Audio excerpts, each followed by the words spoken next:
여러분의 시간 5분만 투자하세요. 5분 사짝 모쏠 코너. 안녕하세요, 박준모입니다. 안녕하세요, 표파솔입니다. 변호사님. 네. 요즘 이제 세상이 많이 흉흉하잖아요. 그쵸. 이제 뭐 칼부림이라든지 네. 이런 사건 사고 많은데 저는 이제 뉴스 보면서 당연히 그 범죄자들이 이제 사형을 받을 줄 알았는데 아니더라고요. 아, 네. 네. 참 어려운 주제인데요.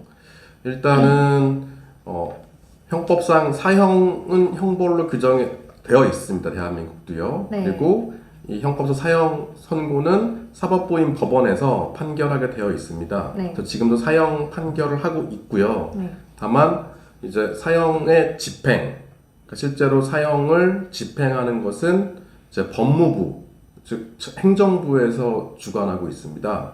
그래서 98년도 이후로, 그러니까 1998년도 이후로 이제 사형수에 대해 사형을 집행하지 않고 있습니다.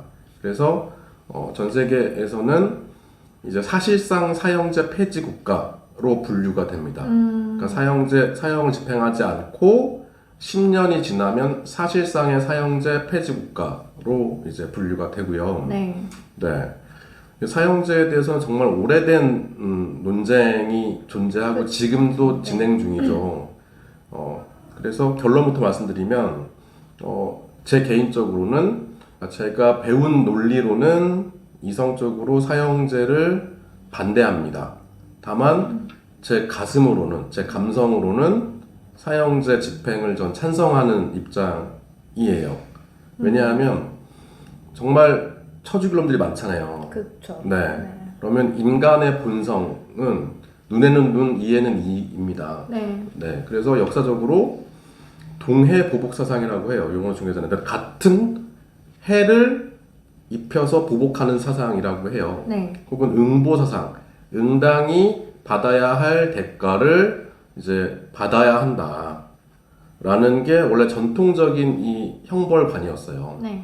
누구의 팔을 잘랐다면 네. 그 범죄자의 팔도 잘라야 한다라는 게 그렇죠? 우리의 네. 직관적인 네. 관념에 가장 부합하죠. 네. 그럼 누군가를 죽였어. 그럼 당연히 걔도 죽임을 당해야 한다. 네. 혹은 심지어는 10명, 수십 명을 죽였어요. 네. 그러면 동해 보복도 안 되죠. 응보도 안 되죠. 왜냐하면 걔는 너무나 많은 사람의 생명을 네. 앗아갔으니까 당연히 걔는 한 번 죽어도 안 되는 거죠. 네. 그래서 조선시대에는 능지처참이라고 있었잖아요.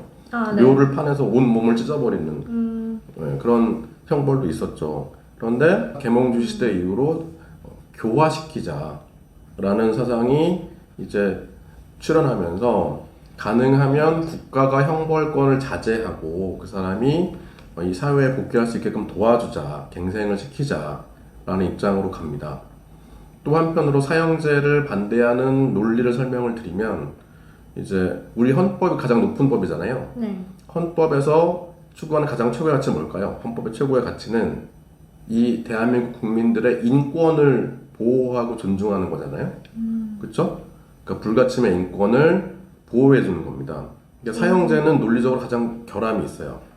사형을 집행하는 것은 왜냐하면 이 국가의 설립 목적이 이 국민들의 인권을 최대한 보호하고 존중하는 거잖아요. 네. 근데 그 사람에게 여러 가지 권리가 있겠죠. 뭐 주거의 자유, 뭐 통행의 자유, 언론의 자유, 표현의 자유, 그리고 여러 가지 권리들이 있지 않습니까? 네. 근데 그 권리들의 가장 기본에 뭐가 있어야 됩니까? 살아 있어야죠. 살아 있어야 그 수많은 헌법상의 권리를 누릴 수 있잖아요. 헌법에도 명시되어 있는데 그 사람의 권리를 국가가 제한할 수 있어요. 그렇지만 본질적인 부분까지 침해하는 것은 안 돼요. 근데 사형을 집행해버리면 모든 기본권, 모든 권리의 본질을 침해하게 되지 않습니까? 네. 예. 그러니까 논리적으로 모순이 발생하죠. 그런 부분이 있고 또 하나는 뭐냐면 수많은 잘못된 사형 집행들이 역사상 존재했죠. 예. 아, 네, 김 PD가 아까 얘기했지만 그 영화 있어요. 데이빗 게일이라는 영화가 있습니다. 원 제목은 The Life of David Gale인데 발음이 구리죠. 근데 거기서는 어떻게든 그 케빈 스페이시가 범죄자 사형에 범죄자인 것처럼 포장을 해서 사형 집행이 돼요. 아, 예, 케빈 스페이시가 이제 국가로부터 사형 집행을 당합니다. 그런 다음에 본인이 범죄를 저지르지 않았다는 것을 명백히 보여주는 영상을 네. 공개를 합니다. 자신이 누명을 써서 이렇게 사형이 잘못 집행될 수 있다는 걸 보여주는 영화예요. 네. 어떻게 하더라도 케빈 스페이시가 범죄자인 것처럼 보였는데 실제로 아니었던 그런 스토리를 보여주는 영화인데 그런 잘못된 판결, 오판을 했을 때 징역형을 살고 나왔다면 보상을 해주면 됩니다. 그렇죠? 과거 독재 정권 시절에 누명을 쓰고 잡혀들어갔던 분들은 지금 나와서 다 재심을 통해서 이제 보상금을 받죠. 살아계시니까. 살아계시니까. 네. 근데 사형 집행을 하고 나면 잘못된 오판을 번복할 수 없죠. 아까도 얘기했지만 생명권을 앗아간 순간 다른 모든 권리는 박탈당하는 것이기 때문에요. 네. 네. 그런 측면이 있습니다. 그렇지만 역사적으로 아까 얘기한 계몽 시대로 돌아갈게요.